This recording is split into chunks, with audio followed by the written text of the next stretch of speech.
নমস্কার সকল দর্শক বন্ধুদের আরও একটা নতুন ভিডিওতে অনেক অনেক স্বাগত। লেবু গাছে বাম্পার ফলন চাইলে এই ভিডিওটা শুধুমাত্র আপনারই জন্য।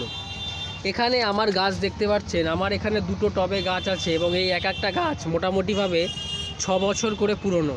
গাছের গোড়াগুলো আপনারা দেখুন, 12 ইঞ্চি সাইজের গ্লাস টবের মধ্যে বসানো গাছ এবং কি পরিমাণে লেবু এক একটা গাছে হয়েছে আপনারা খালি দেখুন। এই রকম গাছ আপনারা চাইলে খুব সহজেই আপনাদের ছাদ বাগানে করতে পারেন। প্রথমে যেটা আমি বলবো, এই জাতীয় লেবু গাছ করতে গেলে সবসময় মাটি তৈরির দিকে আগে নজর দিতে হবে, কারণ লেবু গাছ এমনই একটা গাছ, মাটি তৈরি ঠিক না হলে কখনোই ফলন ভালো আসবে না। আমার এখানে যে গাছটা দেখতে পাচ্ছেন, এই গাছের যে লেবুটা, এর মধ্যে খুব সামান্য বীজ হয় এবং প্রচুর পরিমাণে রস। দেখুন ভিতরের দিকে বেশ কিছু লেবু পাকতেও শুরু করে দিয়েছে। যেমন এই লেবুর সেন্ট, ঠিক তেমনই এই লেবুর রস। তো এই লেবু গাছ করতে গেলে প্রথমে মাটি তৈরির দিকে নজর দিতে হবে। মাটিতে 50% মাটি, 30% কম্পোস্ট আর মোটামুটি 20 ভাগ গোবর সার দিয়ে মাটিটা তৈরি করবেন। তারপরে হাড়ের গুঁড়ো, শিং চাচা, নিমখোল এইসব দেওয়ার পরে মাটিটাকে মোটামুটি 7 থেকে 10 দিন একটা জায়গায় স্তূপ আকারে রেখে দিতে হবে।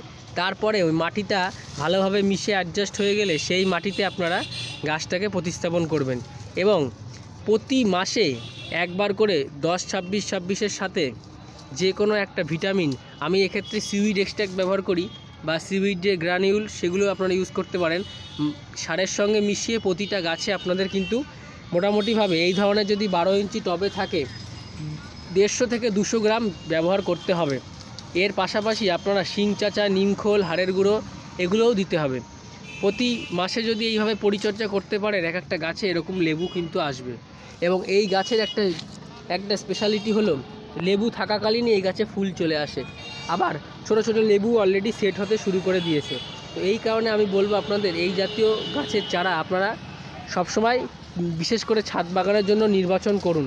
এতে আপনাদের অল্প জায়গায় প্রচুর পরিমাণে ফলন কিন্তু আপনারা ছোট ছোট গাছ থেকে এইভাবে পেতে পারেন।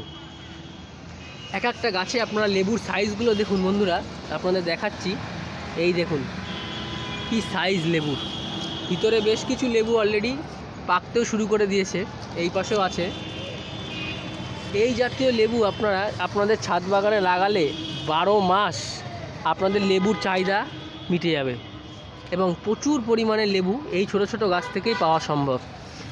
তবে একটা কথা বলতে পারি, লেবু গাছে কিন্তু প্রচুর পরিমাণে পোকার আক্রমণ হয়। যখন কচি পাতা বেরোয়, এক ধরনের লেদা পোকা পুরো পাতা নষ্ট করে দেয়। তখন আপনারা যেটা করবেন, যে কোনো একটা কন্ট্যাক্ট বেসিস কীটনাশক ব্যবহার করবেন। আমি এক্ষেত্রে সাইপারমেথ্রিন ইউজ করে থাকি মাঝে সাঝে, এবং মাঝে সাঝে আমি নিম অয়েলও স্প্রে করি। আর যদি দেখেন যে পাতায় ম্যাপ জাতীয় পোকা হচ্ছে, সেক্ষেত্রে কিন্তু সিস্টেমিক ইনসেকটিসাইড দিতে হবে। সেক্ষেত্রে আমি আপনাদের বলবো আপনারা ইমিডাক্লোরোপিড কিংবা অ্যাসিটামিফিড 25% SP এগুলো ব্যবহার করতে পারেন, ভালো রেজাল্ট আসবে। এছাড়া আপনাদের গাছ যদি বেশি বড় হয়ে যায়, সেক্ষেত্রে কিন্তু প্রুনিং করতে হবে। বিশেষ করে বসন্তকালের সময়টায় কিন্তু প্রুনিং করে দিতে হবে এবং শীতের শেষের দিকে লেবু গাছে ফুল আসতে শুরু করে। তাই যখনই শীতের শেষ হয়ে যাবে, তখন কিন্তু আপনাদের গাছের থেকে সমস্ত ফলগুলোকে তুলে হারভেস্ট করে ফেলতে হবে এবং গাছটাকে সম্পূর্ণ হালকা করে এই মাথার দিক থেকে প্রুনিং করে দিতে হবে। এতে কী হবে, এতে লেবুর সংখ্যা অনেক বাড়বে, প্রচুর পরিমাণে ফুল আসবে। আর একটা কথা, সেটা হচ্ছে ভিটামিন।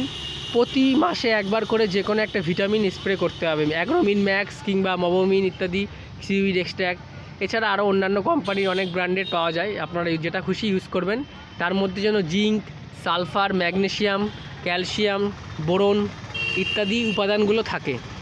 আর লেবু গাছে থাকাকালীন অবশ্যই ভিটামিনটা স্প্রে করবেন। এতে লেবুর সাইজ যেমন বড় হবে তাতে, এবং লেবুর উজ্জ্বলতা, গ্লেজ কিন্তু বাড়বে। একটা লেবুর সাইজ দেখুন কী পরিমাণ সুন্দর।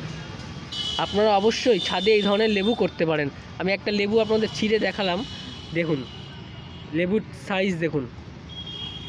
অবশ্যই এই জাতীয় লেবু ছাদ বাগানে করুন, প্রচুর পরিমাণে ফলন পাবেন।